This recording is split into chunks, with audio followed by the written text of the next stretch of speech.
ಮಾಡಿ ಮುಂದೆ ನಡಿಬೇಕು. ನಮ್ಮ ಹಿರಿಯರು ಏನು ಮಾಡ್ಯಾರ ಅಂತಂದ್ರೆ ಇಂದಿನ ಕಾಲದಲ್ಲಿ ಏನೋ ಒಂದು ಅಂದ್ರೆ ವೈಜ್ಞಾನಿಕ ಕಾರಣ ಇಲ್ಲದ ಏನೋ ಒಂದು ನೆಪವನ್ನು ಅಂದರೆ ಒಂದು ರೀಸನ್ನ ಕ್ರಿಯೇಟ್ ಮಾಡಿಲ್ಲ ಅವರು.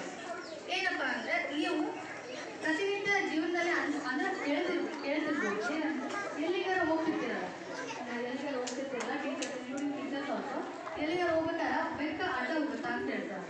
ಅದಕ್ಕೆ ನೀವೆಲ್ಲ ಏನು ಮಾಡ್ತೀರಾ? ಬೆಕ್ಕ ಅಡ್ಡ ಹೋದ್ರೆ ಏನು ಮಾಡ್ತೀರಾ? ನಿಂತ್ಕೊಂಡು ಹೋಗ್ತೀರಾ? ಓಕೆ.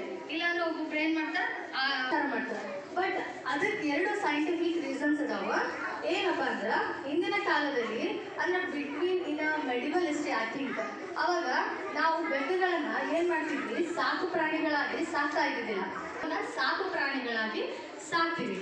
ಬೆಕ್ಕಿನ ಸಂತತಿಗಳು ಕಾಡಿನಲ್ಲಿ ಇರ್ಬೇಕಾದ್ರೆ ಏನು ಮಾಡ್ತಾವ, ಒಂದಕ್ಕೊಂದು ಕಚ್ಚಾಡ್ತವ, ಕಿಚ್ಚಾಡ್ತವ. ಆಮೇಲೆ ನೆಕ್ಸ್ಟ್ ಮುಂದೆ ಬರುವಂತಹ ಯಾವುದೇ ಕೋಳಿ ಇರ್ಬೋದು, ಸಣ್ಣ ಮನುಷ್ಯ ಪ್ರಾಣಿಗಳು ಎಲ್ಲವನ್ನ ಏನು ಮಾಡ್ತಾರೆ, ಅವು ಬೇಟೆ ಆಡಿ ತಿಂತಿದ್ವು. ಬಟ್ ಈಗ ಡೊಮೆಸ್ಟಿಕ್ ಅನಿಮಲ್ಸ್ ನಾವೇನು ಮಾಡ್ತೀವಿ, ಹಾಲು ಅದು ಇದು ಫುಡ್ ಎಲ್ಲ ಹಾಕಿ ಸಾಕ್ತೀವಿ.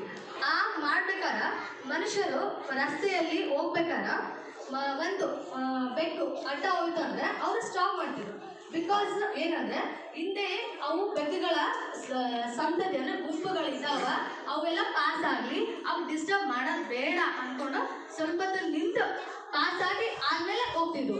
ಮತ್ತು ಇನ್ನೊಂದು ರೀಸನ್ ಹೇಳ್ಬೇಕಂದ್ರೆ ನಾವೆಲ್ಲ ಇವಾಗ ಏನು ಮಾಡ್ತೀವಿ, ಬಸ್ ಒಳಗೆ ಹೋಗ್ತೀವಿ, ಕಾರ್ ಒಳಗೆ ಹೋಗ್ತೀವಿ, ಏರೋಪ್ಲೇನ್ ಹೋಗ್ತೀವಿ. ಬಟ್ ಇಂದಿನ ಕಾಲದಲ್ಲಿ ಏನು ಮಾಡ್ತಿದ್ರು ಅಂದರೆ ಒಂದು ಊರಿನಿಂದ ಇನ್ನೊಂದು ಊರಿಗೆ ಪ್ರಯಾಣ ಬೆಳೆಸ್ಬೇಕಂದ್ರೆ ಬುಲ್ಲಕ್ ಕಾರ್ಟ್ ಅಂದರೆ ಎತ್ತಿನ ಬಂಡಿಯೊಳಗೆ ಹೋಗ್ತಿದ್ರು. ಎತ್ತಿನ ಬಂಡಿಯೊಳಗೆ ಹೋಗ್ಬೇಕಾದ್ರೆ ಅವರು ಸುದೀರ್ಘ ಪ್ರಯಾಣ ಮಾಡ್ತಿದ್ರು. ಸುದೀರ್ಘ ಪ್ರಯಾಣ ಅಂತಂದ್ರೆ ಈಗ ಬಿಟ್ಟರೆ ನಾಳೆ ಬೆಳಗ್ಗೆ ಮುಟ್ಟಿದ್ರೆ ನೈಟ್ ಎಲ್ಲ ಹೋಗ್ತಿದ್ರು. ನೈಟ್ ಹೋಗ್ಬೇಕಾದ್ರೆ ಅವ್ರು ಏನು ಮಾಡ್ತಿದ್ರು, ಪಂಚು ಅಂತಂದ್ರೆ ಒಂದು ಲೈಟಿಂಗ್ಸ್ ಇಟ್ಕೊಂಡು ಹೋಗ್ತಿದ್ರು. ಹೋಗ್ಬೇಕಾದ್ರೆ ಆ ಲೈಟಿಂಗ್ಸ್ ಏನು ಮಾಡ್ತಿತ್ತು, ಬೆಕ್ಕಿನ ಕಣ್ಣಿಗೆ ರಿಫ್ಲೆಕ್ಷನ್ ಆಗ್ತಿತ್ತು.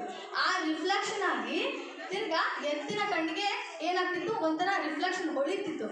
ಹೊಳೆಯೋದ್ರಿಂದ ಏನಾಗ್ತಿದ್ವು ಬೆಕ್ಕು ಅಂತಂದ್ರೆ ಬೆದರ್ತಿದ್ವು, ಬೆಚ್ಚಾಗ್ತಿದ್ವು.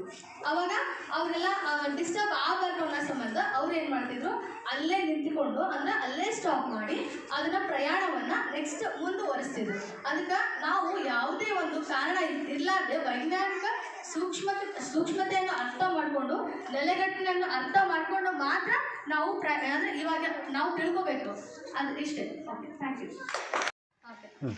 ಓಕೆ, ಮನೆ ಮುಂದೆ ಸಗಣಿ ಸಾಸಕ್ಕೊಂದು ರೀಸನ್ ಐತಿ. ಏನಪ್ಪ ಅಂದ್ರೆ ಅದು ಸೂಕ್ಷ್ಮಾಣು ಜೀವಿಗಳನ್ನು ಏನು ಮಾಡುತ್ತಾ, ಆ್ಯಂಟಿ ಬ್ಯಾಕ್ಟೀರಿಯಲ್ ಮತ್ತು ಆ್ಯಂಟಿ ಮೈಕ್ರೋಬಿಯಲ್ ಆ್ಯಕ್ಟಿವಿಟೀಸ್ನ ಅದು ಆ್ಯಕ್ಟ್ ಮಾಡೋದ್ರಿಂದ ನಮಗೇನಾಗುತ್ತಾ, ಶುದ್ಧವಾದ ಆಕ್ಸಿಜನ್ ರಹಿತ ಗಾಳಿಯನ್ನು ನಾವು ಈಸಿಯಾಗಿ ಉಸಿರಾಡ್ಬೋದು. ಅದಕ್ಕೋಸ್ಕರ ಏನು ಮಾಡ್ತಾರೆ ಅಂತಂದ್ರೆ ನಾವು ಸಗಣಿಯನ್ನು ಸಾರಿಸ್ತೀವಿ. ಅದಕ್ಕೋಸ್ಕರ ನಮ್ಮ ಹಿಂದಿನ ಕಾಲದಲ್ಲಿ ಹಿರಿಯರು ಐತಲ್ಲ, ಒಂದು ರೂಢಿ ಮಾಡ್ಕೊಂಡು ಬಂದ್ರೆ ಎಲ್ಲದಕ್ಕೂ ವೈಜ್ಞಾನಿಕ ಕಾರಣ ಐತಿ. ಈ ವೈಜ್ಞಾನಿಕ ಕಾರಣದಿಂದ ನಾವು ಮನೆ ಮುಂದೆ ಸಗಣಿಯನ್ನು ಸಾರಿಸ್ತೀವಿ. ಓಕೆನಾ? ಅಂಡರ್ಸ್ಟ್ಯಾಂಡ್?